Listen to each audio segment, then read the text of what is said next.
Now, the first thing here is I see a lot of the energy from your love sector kind of smearing into other areas of your life, okay? So try your best to compartmentalize, leave, when you go to work, leave your worries, your problems at home, okay? And especially, try not to, get involved in office gossip and especially revealing what's happening in your love life to coworkers and supervisors and things like that. Because I feel like the blurring of boundaries and the blurring of lines, this definitely can be other people doing that to you.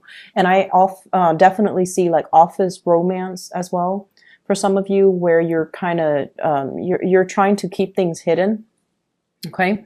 It can be very exciting because there's an element of tabooness associated with it.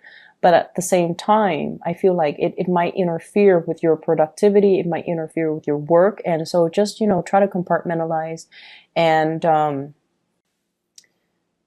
keep things separate. Okay. So let me talk to you about your partner. And this person, it kind of worries me actually, because this person has been showing up multiple weeks already. We have here the Queen of Swords. And if you don't remember, this is like 3 weeks ago, this person showed up. Last week, this person showed up. Okay, so I'm going to pull out a card to clarify first before I go further. So tell me more about this person. How does this person feel? So let me talk about this person. And if it sounds like the person you're dealing with, then you can continue watching. If not, then you can move on. Okay. I have here an air sign, so Aquarius, a Gemini, or a Libra. This person is associated with these two other cards. And I have here the Four of Swords, as well as the Six of Pentacles. I feel like this person is really kind, okay? They're very, very generous. They're very willing to help. They're very adaptable. And their energy is, it's like they'll help anybody. They're not just, they don't discriminate. And I also feel like, in a way, a lot of the things that they do perplexes you, Taurus. Okay. And I feel like this person is very, very, very attractive. Okay. So like, they're attractive. They know they're attractive, but they're not arrogant and boastful. And a lot of the times too, like, you can meet somebody who's really attractive and they're so arrogant, right? Like they expect like, the world to kind of grovel at their feet. And they expect, for example, if you have a guy that's really, attractive, or a woman that's really attractive, they expect other people to kind of, bend over backwards for them. And they expect things to come so easily to them. This is not the person that is like that. And I feel like that's why you're really attracted to this person. Not only because they're good looking, but because they have a really good heart. They're very kind to everybody. They're very generous with their love, with their time, with their resources. And I also feel like they have stopped communicating with you. And the reason I say that is we have here the Six of Pentacles. This is generosity and kindness. And we have here the Four of Swords, which is taking a break. And so I feel like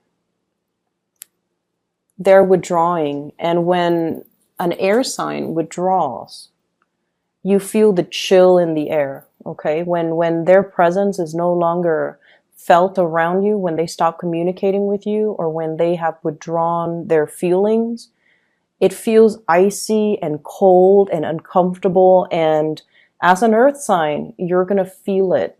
Like there's this chill in the air. Like it's cold in here. Okay. This is your energy very much about, wanting to communicate with the other person.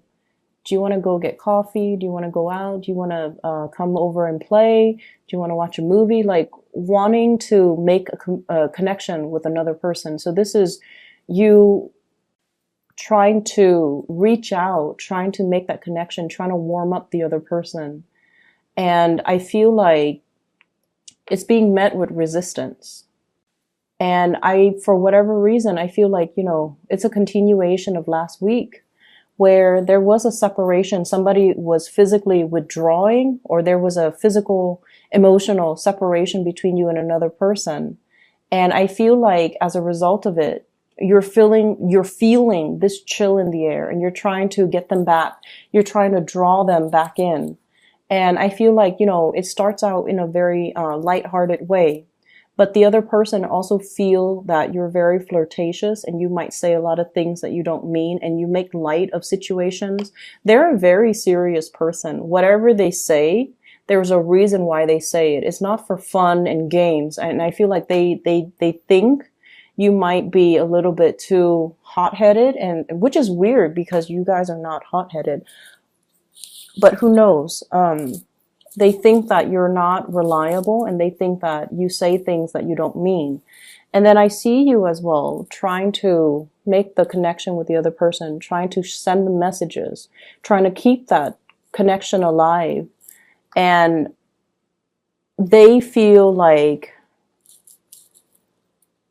emotionally you're very, very destabilized. Emotionally, you're very confused. And I feel as well, the Two of Pentacles is like juggling two options, juggling two people, trying to make something work, but like you're not on solid footing. And emotionally, you might be just all over the place because this person is not responding in the manner that you'd hope. Okay.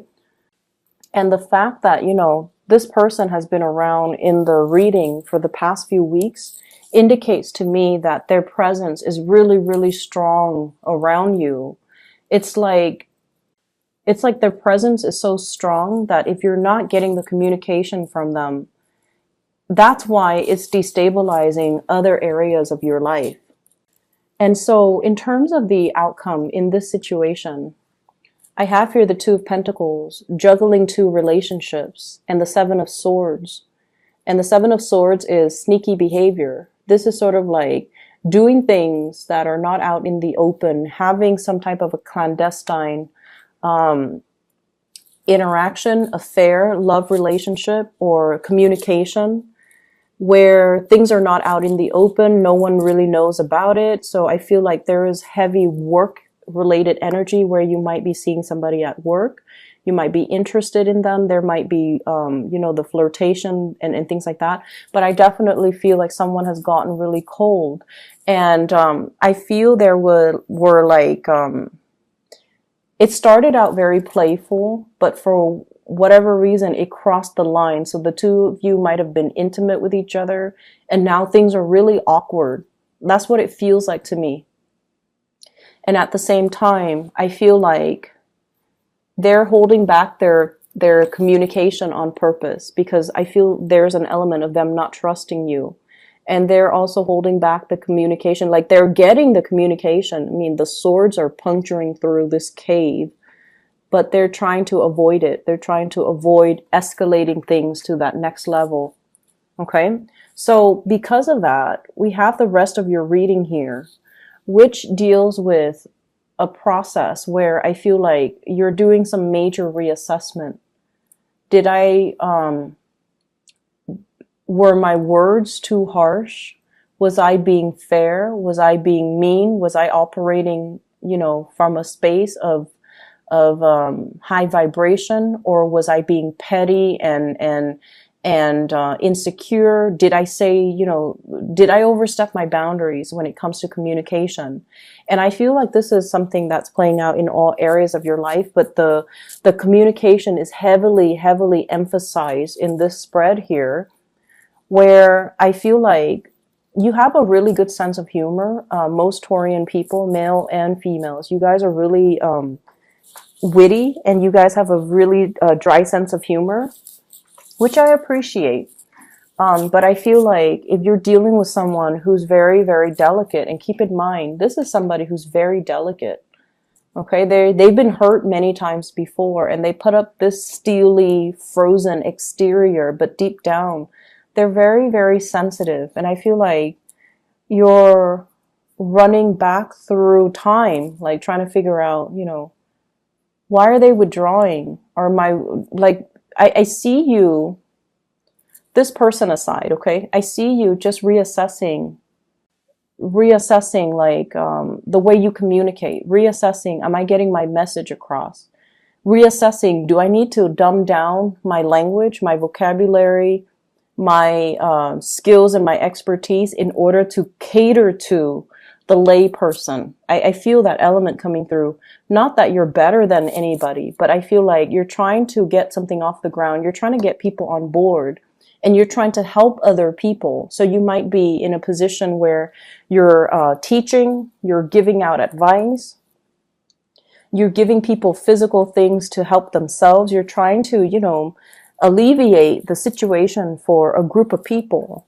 But if the messages are not getting through to them, if they're only there to take what you give without, the knowledge that it requires, then they're not going to be able to succeed, right? So I feel like there's an element here about, I'm going to give you this, but in return, you have to do these things. So learning to kind of like, in the work front, give with strings attached, and that can also be, I'm going to teach you how to do this, but I'm going to watch how you do it just to make sure that you understand fully and you can comprehend and you can replicate it when I'm not around. So there's an element about you being a little bit more of a micromanager. So just to make sure that they're getting what you're trying to convey to them, and then they're able to do it when you're not around so that you don't need to monitor them obsessively, okay? I feel like there is a major breakthrough here when it comes to your communication, realizing times where you might have been too harsh, as well as kind of like putting yourself in another person's shoes to really figure out, what are some of the obstacles and barriers I have when it comes to communication, in the spirit of wanting to better yourself and also in the spirit of understanding, which is actually I feel like it's a really humbling experience for a fixed sign such as yourself to do, for anybody to do, but more so for a fixed sign, especially the most stubborn. Well, Aquarius and Scorpios are very stubborn as well. So I feel like it's just a humbling experience where you are, reassessing. You're reassessing, like, maybe I was wrong. Maybe I was too harsh. Maybe it was a specific way and then I misinterpreted it and I took it to mean something else and I got upset and I got angry. So I feel like you're toning things down. You're either dumbing things down for other people so that they get it, or you're toning things down and you're being a little bit more serious minded about how your actions could affect other people and how the things that you do and it's like you're being more cognizant of your communication style and your actions and trying to match up the two so that the two are consistent. So I feel like somebody might have told you, your actions and your words don't match up. I don't trust you. And then I feel like you might have taken that and expanded that into other areas of your life too. And really try to figure out, where have I been inconsistent? Let me fix that. We're escalating here from the 6 of Pentacles to the 7 of Pentacles. So I feel like it's a learning process. The 6 deals with the physical and the 7 deals with the spiritual. So it's like taking a stance and not being so defensive and, really looking at a situation and looking at what someone is pointing out to you. It's a painful process when we have to look at things about ourselves that other people find faults in, right? So I feel like that's where the pain could potentially come from. Having to admit things about ourselves that we're not really proud of. But then with the knowledge comes, the ability to change and the ability to kind of like see ourselves from other people's perspective so that we can make the necessary changes, okay? So I'm really proud of you guys for doing this. I feel like it's a little bit of an uncomfortable week, but it's going to have a good resolution, okay?